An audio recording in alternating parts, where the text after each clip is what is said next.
G'day, it's Nigel from Sax School. Hey, I hope you enjoyed my solo over this tune. Bam Bam is a rocking tune. I really love it.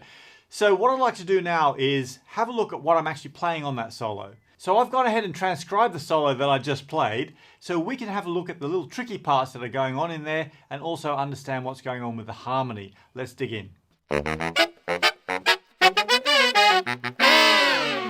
So always the first step is to try to understand what's going on with the chords. So if we look at this solo, it's really just one pattern of 4 chords over 2 bars that repeats all the way through. So for the tenor saxophone, we've got a B flat chord, we've got an A flat chord, we've got an E flat chord, and then an F chord.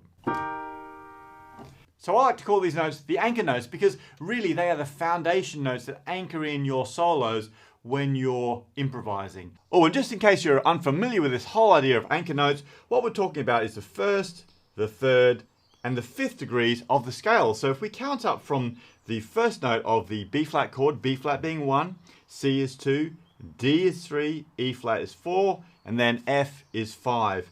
And we can go through and do the same process for all of our other chords as well. That's how we find our anchor notes.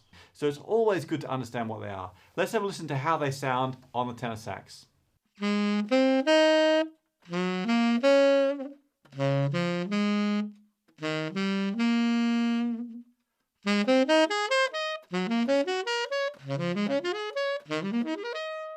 So remember, these anchor notes can be used over your whole range, but it's really important to understand them. And don't forget, as a starting point, even if you just start with the root note, the very first naming note of the chord, that's a great, always safe note that you can use in your soloing. Right, so let's dig into the solo now. I've written it out for you so that you can learn it too. Let's go through it step by step. The very first thing I wanted to point out is how those anchor notes fit in with the solo line. They're such great targets for you to aim for in your improvising. For example, over this B flat chord, I'm playing a B flat, which is one of the anchor notes. Over the F chord, I'm playing a C.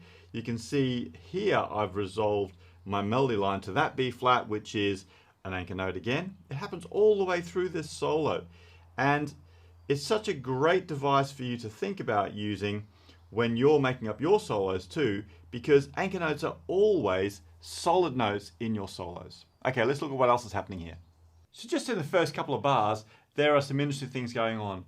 Right here, you can see that we've got this big scoop from the D that goes up to this B flat. And then on the B flat, we've got this thing here called a trill. So let me show you how this works. So first of all, we're starting on a D. So I've got my octave key on, 6 fingers, and then I'm running up to that B flat. Now you could use a chromatic scale here. You could just go up the scale. We're in the key of B flat for the tenor saxophone. So we've got B flats and E flats. Here's a couple of options.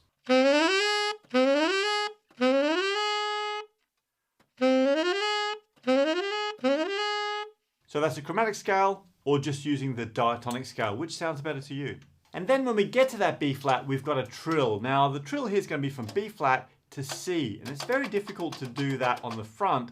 So what I'm doing is I'm using the front B flat with my index finger on the B and the B flat key, and then I'm using my nose picker, my right hand index finger, on this trill key here, the middle of the 3 keys here.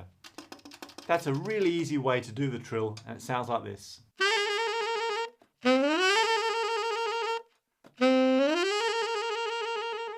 So after that, we've got a nice 16th or semiquaver run up to high F, and I'm using the front F for that, just because it's easier to get up there, I think, and to me it sounds a little bit better.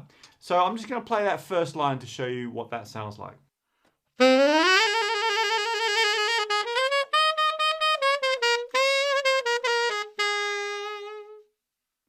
So I really like the next phrase. If we look from here down to here, we've got lots of 16th or semiquaver offbeats.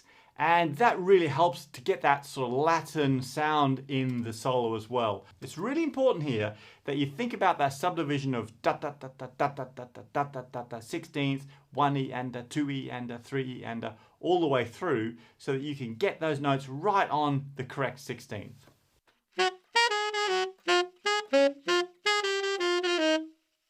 Now the other thing that's really important to mention is they've got lots of grace notes in there. So for example, these grace notes here and these grace notes here. So for the first one, I'm using that side C fingering again. So it's B flat, C, B flat, down to the A flat. And for the second one, it's just G to A flat to G, down to the F. On the next line, we've got some really interesting things going on here. I'm using a cross fingering technique where I'm playing the B flat and I'm adding my right hand as if I was playing low B flat as well. And that gives you this really fun, sort of muted sound, which I think is really, really effective.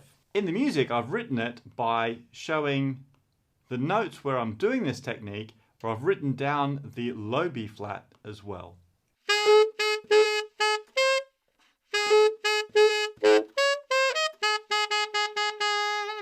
It's such a cool technique, but basically what we're doing there is we're playing an overtone, right? So we're playing the low B flat fingering, but we're getting the sound of the second octave B flat.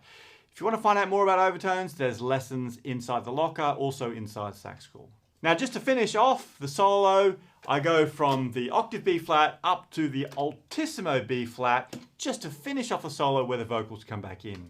Now there's lots of fingerings you can use for octave B flat, but I find this one works really well. So I've got my octave key on, I've got my G key with my left hand, and I've got the first and second fingers of my right hand. If you're struggling to get that altissimo B flat out though, you could just play a second octave B flat and hold it all the way through.